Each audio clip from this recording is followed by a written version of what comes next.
जय हिंद। नमस्कार। मेरे channel all in one sir में आपका स्वागत है। आज हम इतिहास के अंतर्गत हिस्ट्री के कुछ महत्वपूर्ण प्रश्न बताएंगे जो आगामी परीक्षाओं की दृष्टि से बहुत महत्वपूर्ण है। आप डेली सुबह मॉर्निंग में अपना टारगेट फिक्स करिए कि आज हमें इतना तैयार करना है, सारा दिन उस पर फोकस करिए। ऐसा अगर आप डेली करते हैं तो यकीन मानिए आपकी तैयारी बहुत अच्छी हो जाएगी और आप हर एग्जाम फाइट करने लगेंगे। इसीलिए हम कहते हैं कर दिखाओ कुछ ऐसा कि सब करना चाहें आप जैसा। अब देखिएगा पहला क्वेश्चन, निम्न में से कौन मुगल शासक था जो अनपढ़ था? तो ध्यान रखिएगा, अकबर एक ऐसा शासक था मुगल जो अनपढ़ था, पढ़ा लिखा नहीं था एक भी, ध्यान रखना। तो इसका राइट आंसर हो जाएगा अकबर। अगला क्वेश्चन है, किस मुगल शासक ने जजिया कर समाप्त किया? यानी वो कौन सा शासक था जिसने जजिया कर को समाप्त किया था? तो अकबर था जिसने जजिया कर को समाप्त किया था। तो इसका राइट आंसर कौन सा हो जाएगा? सी विकल्प। अगला है, मनसबदारी प्रथा किसने प्रारंभ की थी? तो ध्यान रखना, पूछा जाता है कि मनसबदारी प्रथा किसने लागू की थी या किसने प्रारंभ की थी, या इसका किसने सूत्रपातन किया था, या इस प्रथा को किसने लागू किया था, या इस प्रथा के जनक कौन है? तो अकबर है, ध्यान रखना। तो मनसबदारी प्रथा किसने प्रारंभ की थी? अकबर ने। इसका राइट आंसर ए हो जाएगा। अगला क्वेश्चन है, निम्न में से किसने मनसबदारी प्रथा का सूत्रपात किया था? देखो सूत्रपात पूछा गया है, ये कई बार पूछा गया है, तो ये भी अकबर ने किया था।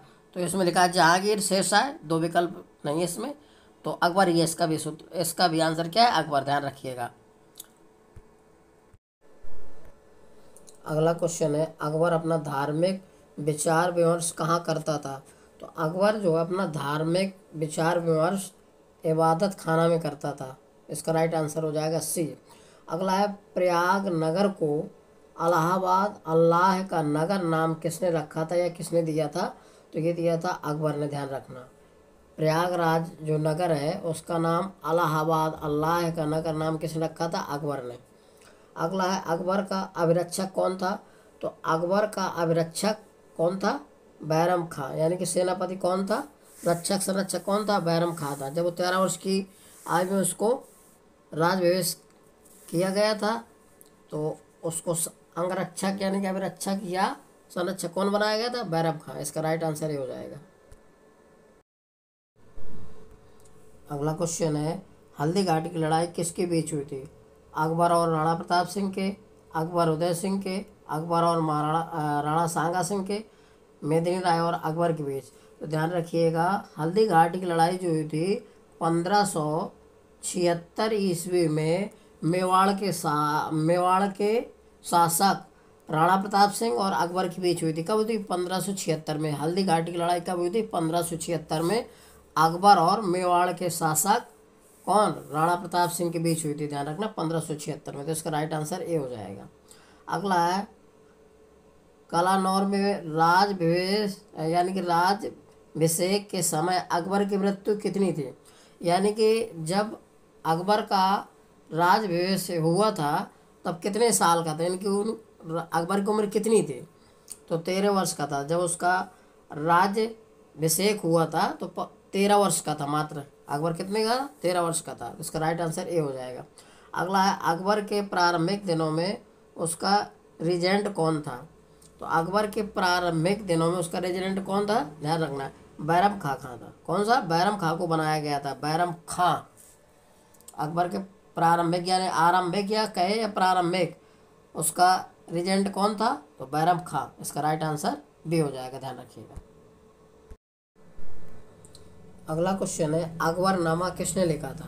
तो अकबरनामा किसने लिखा था? अबुल फजल ने लिखा था, ध्यान रखना, अबुल फजल ने लिखा था अकबरनामा।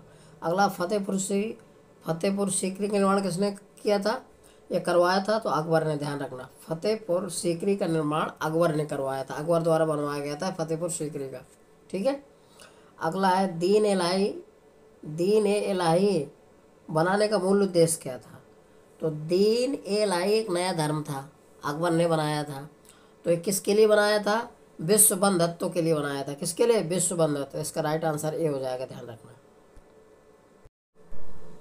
अगला क्वेश्चन है, निम्नलिखित में से कौन सा व्यक्ति निरक्षर था?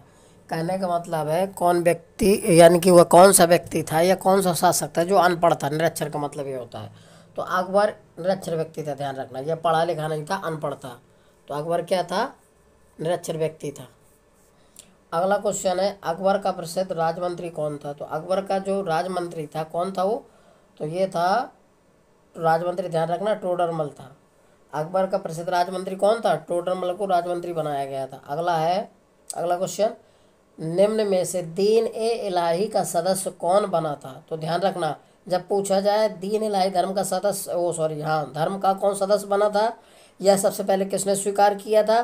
तो राजा बीरबल, यानी कि बीरबल। ध्यान रखना, किसने स्वीकार किया था? बीरबल था, क्योंकि अकबर के दरबार में बीरबल सबसे होशियार था। ठीक है, तो दीन ए इलाही का सदस्य कौन बना था? बीरबल। अगर पूछा जाए दीन ए इलाही को किसने सबसे पहले स्वीकार किया था? तो बीरबल ने स्वीकार किया था। इसका राइट आंसर ये हो जाएगा। अगला क्वेश्चन है, निम्न में से किसने अकबर की जीवन कथा लिखी थी? तो अकबर की जीवन कथा किसने लिखी थी? तो ध्यान रखना, अकबर के दरबार में अबुल फजल नाम का कवि था, उसने जीवन की कथा लिखी थी। तो अबुल फजल, अकबर की जीवन कथा किसने लिखी थी? अबुल फजल ने। इसका राइट आंसर ये हो जाएगा। अगला है, वह प्रसिद्ध जैन विद्वान कौन था जिसका अकबर बहुत सम्मान करता था? तो अकबर के दरबार में एक हरि विजय नाम का व्यक्ति रहता था जिसका बहुत सम्मान करता था, ये बहुत विद्वान व्यक्ति था। तो ये है, इसका राइट आंसर ए हो जाएगा। तो जैन विद्वान कौन था? हरि विजय। इसका राइट आंसर हो जाएगा। अगला क्वेश्चन है, दीन इलाही धर्म किसने शुरू किया था? ये क्वेश्चन पूछा जाता है, दीन इलाही प्रथा किसने शुरू की थी? तो अकबर ने। या दीन इलाही नया धर्म किसने शुरू किया था? तो अकबर ने। अकबर ही है, ध्यान रखना, दीन इलाही वाला लगा हो तो अकबर ने इस धर्म को शुरू किया था, एक नया धर्म है ये। इसका राइट आंसर ए हो जाएगा। ठीक है, अगला क्वेश्चन है, अकबर के दरबार का प्रसिद्ध संगीतकार कौन था? तो अकबर के दरबार में जो प्रसिद्ध संगीतकार था कौन था? वो तानसेन था। ध्यान रखना, इसका राइट आंसर भी हो जाएगा। किस मुगल सम्राट को हिंदी गीतों की रचना का श्रेय प्राप्त है? तो ध्यान रखना, अकबर ऐसा मुगल शासक था जिसको हिंदी गीतों की रचना का श्रेय प्राप्त है। तो इसका राइट आंसर ए हो जाएगा, अकबर। अगला है, तुलसीदास जी ने रामचरितमानस की रचना किसके शासनकाल में की थी? तुलसीदास ने रामचरितमानस की रचना किसके शासनकाल में की थी? तो अकबर के शासनकाल में की थी। इसका राइट आंसर ए हो जाएगा। यदि मेरा वीडियो आपको अच्छा लग रहा है तो मेरे वीडियो को लाइक, सब्सक्राइब और शेयर अवश्य करिए। जय हिंद साथियों।